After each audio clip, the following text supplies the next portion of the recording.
Hello students, how are you? Today we are going to see the next topic, that is gravitational waves. Gravitational waves. Students, we have to know what is meant by gravitational waves. The gravitational waves आपल्याला शिकायचं आहे की gravitational waves ह्या काय आहेत, बरोबर आहे. तर आपण पाहत असेल की शांत पाणी असताना, म्हणजे पाणी साचलेल्या पाण्यात जर समजा आपण एखादा स्टोन टाकला, म्हणजे एखादा दगड जर टाकला, तर काय होतात, असे तरंग निघतात, ripples. When we drop a stone into the still water, स्तब्ध पाण्यात जर एखादा दगड आपण टाकला तर काय होतात, अशा लहरी उठतात, बरोबर आहे, रिपल्स उठतात. त्यालाच आपण त्या तरंग लहरीला आपण वेव्स म्हणतो, बरोबर आहे. तर अशा प्रकारे स्टोन ड्रॉप केल्यानंतर अशा वेव्स अशा निर्माण होतात, अशा दूर दूर जायला लागतात अशा, बरोबर आहे. असं पाणी असेल आणि पाण्यामध्ये आपण एखादा स्टोन ड्रॉप केल्यानंतर, when we drop a stone into the water, a ripples are form, a waves are form, that is called as the waves on the surface of water. त्याला आपण पाण्याच्या पृष्ठभागावर निर्माण झालेल्या तरंग लहरी असं म्हणतो, बरोबर आहे. सिमिलरली जेव्हा आपण एखादा स्ट्रिंग, असा एखादा तार गिटारला असते, बरोबर आहे, विणाला असते, बरोबर आहे, विणा म्हणजे इन्स्ट्रुमेंट, ठीक आहे. तर असा एखादा स्ट्रिंग आपण दोन एंड जर त्या स्ट्रिंगचे, ताराचे जर आपण दोन एंड, दोन टोकं दोन हातामध्ये धरून ठेवले आणि त्याला शेक केलं तर काय होतात, अशा अशा लहरी निघतात, बरोबर आहे. त्याला आपण वेव्स म्हणतो, वेव्स ऑन द स्ट्रिंग. अशा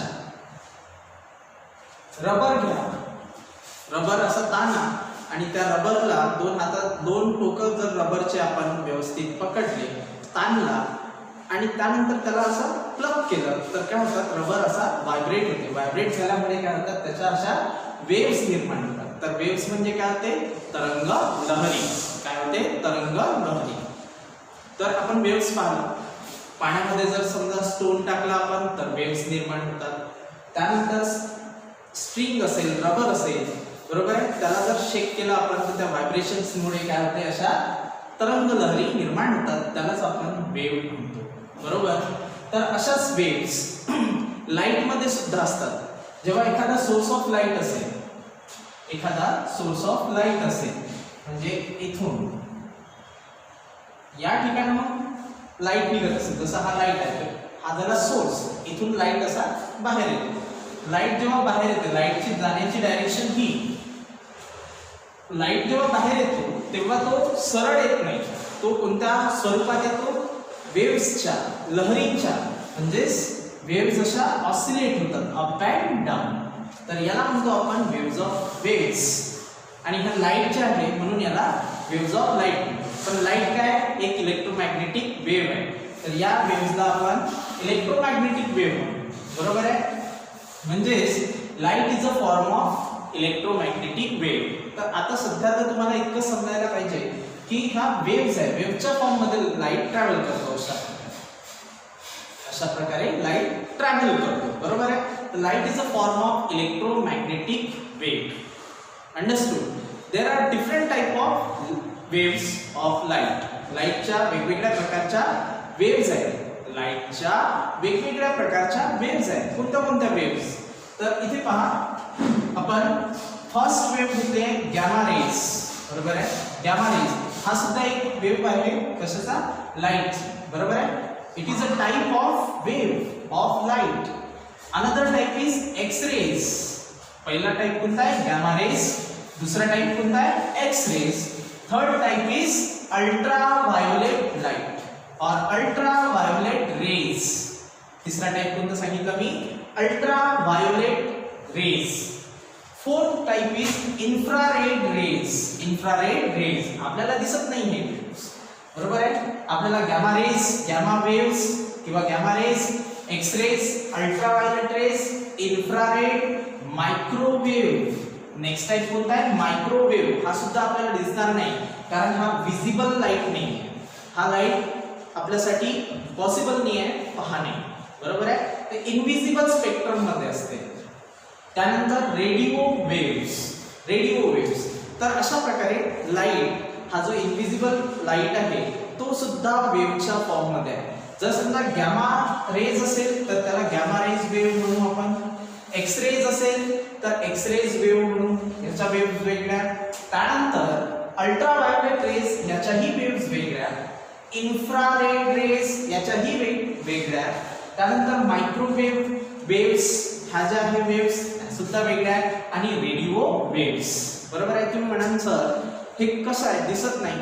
जसं आपण कोणाला कॉल करतो बरोबर आहे, तर दुसऱ्याला कॉल जातो तो आणि तो व्यक्ती आपला कॉल रिसीव्ह करतो. मग आता आपल्या दोन मोबाईलमध्ये वायर नाही, कुठल्याच प्रकारचं कनेक्शन नाही आहे मोबाईलमध्ये, पण तरीही आपला आवाज त्याला जातो बरोबर आहे. तर साऊंड सुद्धा वेव्हच्या फॉर्म मध्ये ट्रॅव्हल करतो. तशाच प्रकारे लाईट इनव्हिजिबल असूनही काय होते, लाईट सुद्धा वेव्हच्या फॉर्म मध्ये ट्रॅव्हल करतो बरोबर आहे. जसं आता मी बोलत आहे, साऊंड तुम्हाला ऐकायला येतो पण दिसत नाही बरोबर आहे. जेव्हा साऊंड माउथ मधून बाहेर निघते तेव्हा तो सुद्धा असा वेव्हच्या फॉर्म मध्ये निघत असतो बरोबर आहे. तर अशाच प्रकारे gravitational waves are also a different type of wave. Gravitational wave सुद्धा डिफरंट टाइप ऑफ वेव्ह आहे. आतापर्यंत पाहिलं आपण की अर्थ आहे आणि अर्थ त्याच्या जवळ असलेल्या कोणत्याही वस्तूला स्वतःकडे खेचून घेत असते बरोबर आहे. जर समजा एकटा ग्रॅव्हिटेशनल फोर्स असेल तर नक्कीच त्या वस्तूला इथे ओढून घेते. मग आता त्या दोन ऑब्जेक्ट मध्ये आणि अर्थ मध्ये कुठल्याही प्रकारचं कनेक्शन नाही बरोबर आहे, तरीही त्याला ओढून घेते. तर ते कशामुळे, ग्रॅव्हिटेशनल वेव्हजमुळे बरोबर आहे. तर gravitational waves are a different type of waves. आता जसं फॉर एक्झाम्पल एखादं मॅग्नेट असेल, अशा प्रकारचं मॅग्नेट असेल एखादं नॉर्थ आणि साऊथ, तर या नॉर्थ पोल कडून साऊथ पोल कडे अशा प्रकारच्या वेव्हज निघत असतात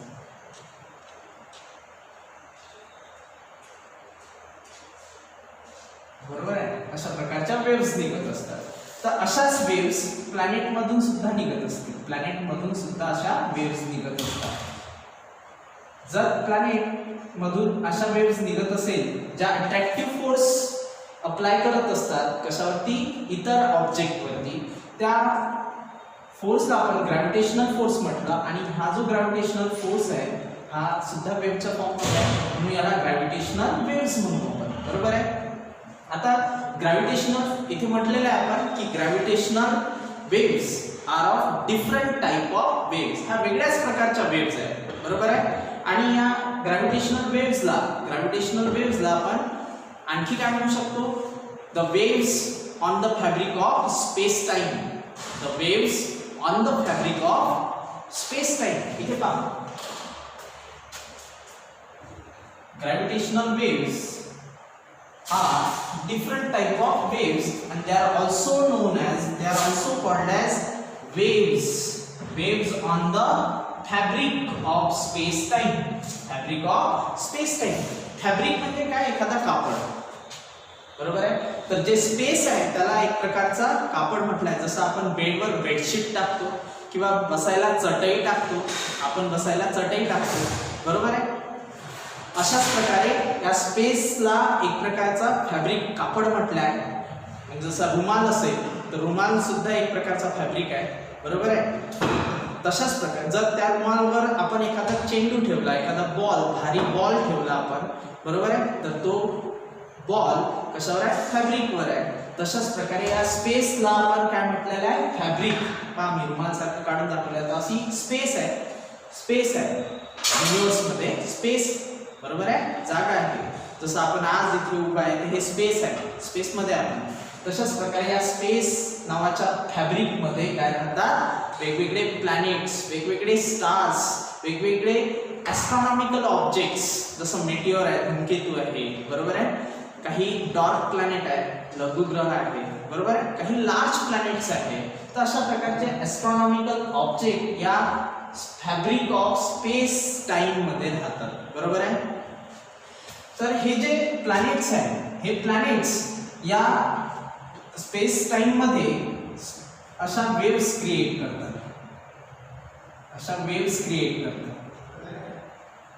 अशा वेव्स क्रिएट करतात.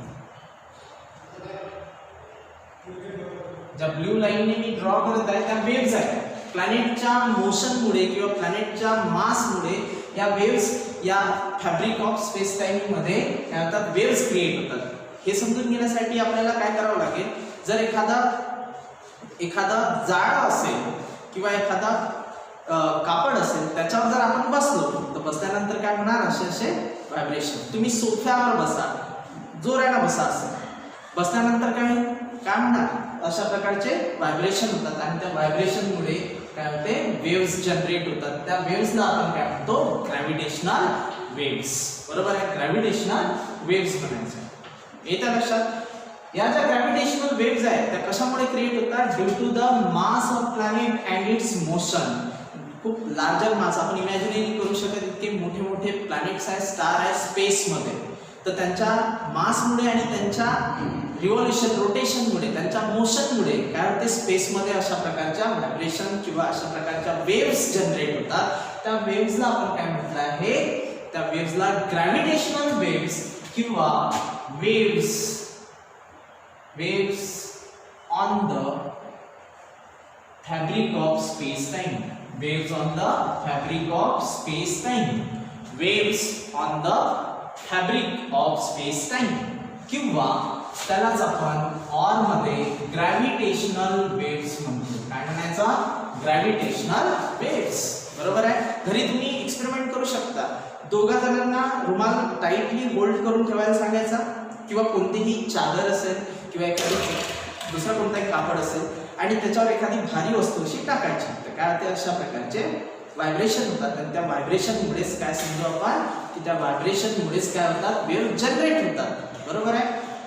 आता या प्लॅनेटमुळे त्या ज्या वेव्हज जनरेट होतात त्यांना नाव दिलं गेलं आहे gravitational waves or waves on the fabric of space time. बरोबर आहे. स्पेस टाइम, स्पेस टाइम काय आहे, तर स्पेस टाइम म्हटलं जसं फॉर एक्झाम्पल स्पेस टाइम, स्पेसमध्ये असलेला टाइम म्हणजे स्पेस टाइम. बरोबर आहे. जसं फॉर एक्झाम्पल, आणि हे वेगवेगळे राहत नाही. जसं फॉर एक्झाम्पल मी जर म्हटलं की मी वरुडला तुम्हाला भेटतो, एवढंच जर सांगितलं मी तुम्हाला 4 वाजता वरुडला भेटतो, टाइम सांगितला 4 वाजता. बरोबर आहे. मग 4 वाजता तुम्ही वरुडमध्ये मला कुठे शोधाल, एकटा टाइमने मला शोधता येणार नाही. बरोबर आहे. किंवा मी असं म्हटलं की मी वरुडला भेटतो पण तुम्हाला नक्की माहित नाही राहणार मी किती वाजता भेटणार. बरोबर आहे. त्याच्यामुळे जर समजा एकटा आपण स्पेस सांगितली तरीही माझी आयडेंटिटी येणार नाही. बरोबर आहे. आणि जर समजा टाइम जरी एकटा सांगितला तरी मी तुम्हाला भेटणार नाही किंवा माझी आयडेंटिटी म्हणजे मला तुम्ही भेटू शकणार नाही. पण जेव्हा आपण असं म्हणतो की 4 वाजता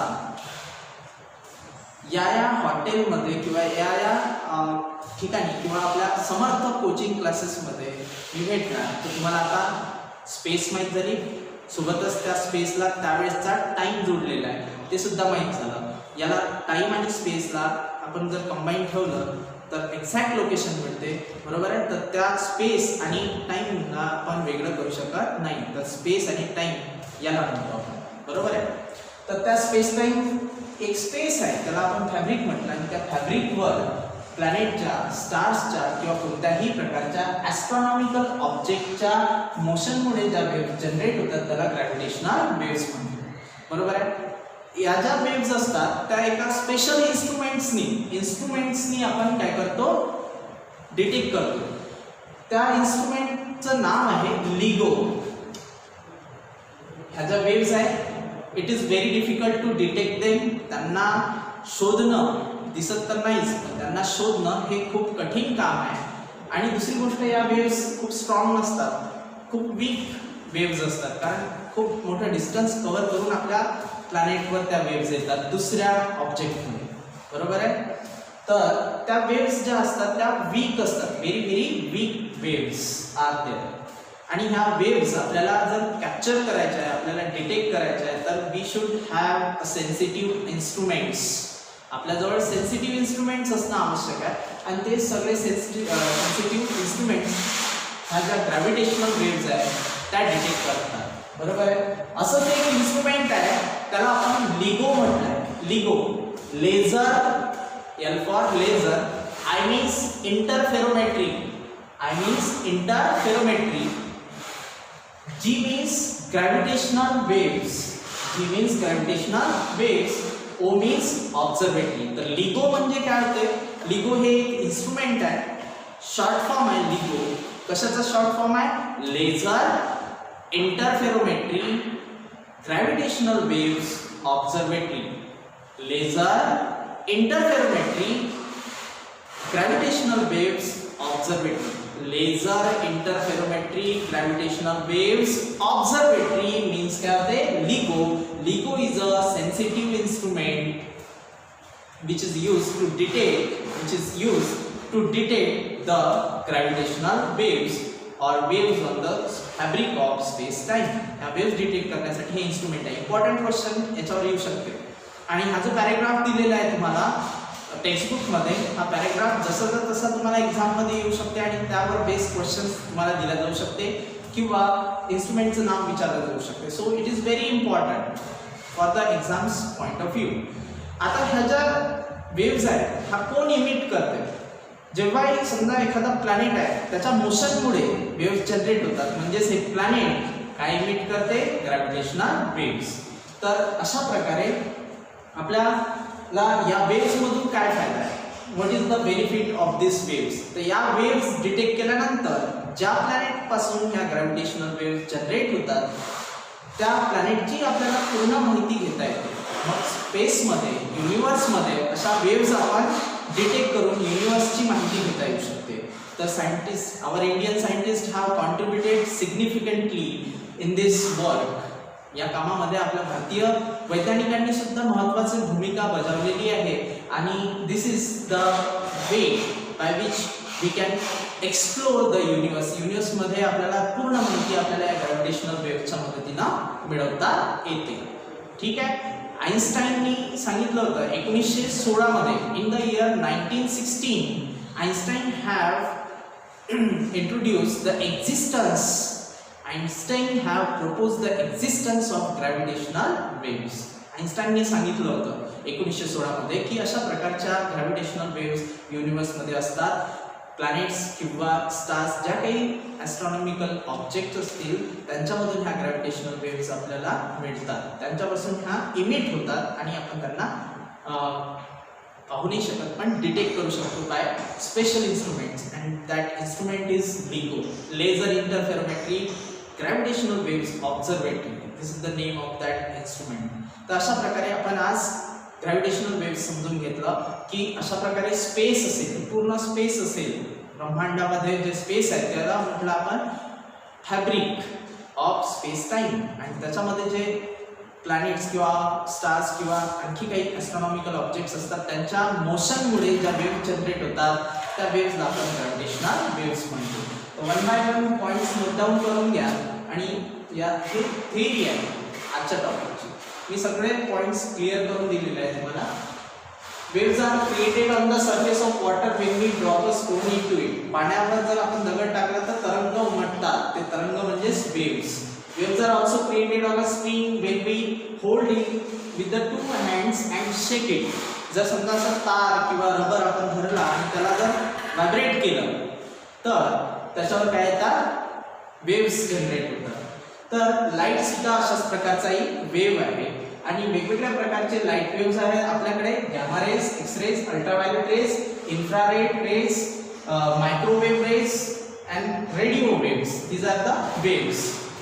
Astronomical object emit these waves and we receive them using instrument.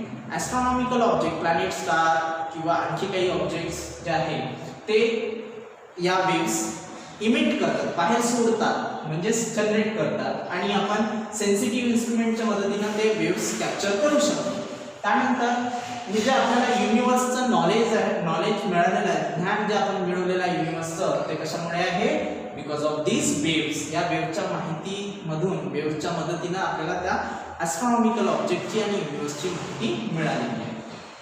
All our knowledge about the universe has been obtain through these waves. त्यानंतर gravitational waves are different type of waves also known as waves on the fabric of space time. Gravitational waves ह्या सुद्धा वेगळ्या प्रकारच्या waves आहेत आणि त्याला आपण आणखी काय म्हणू शकतो, waves on the fabric of space time.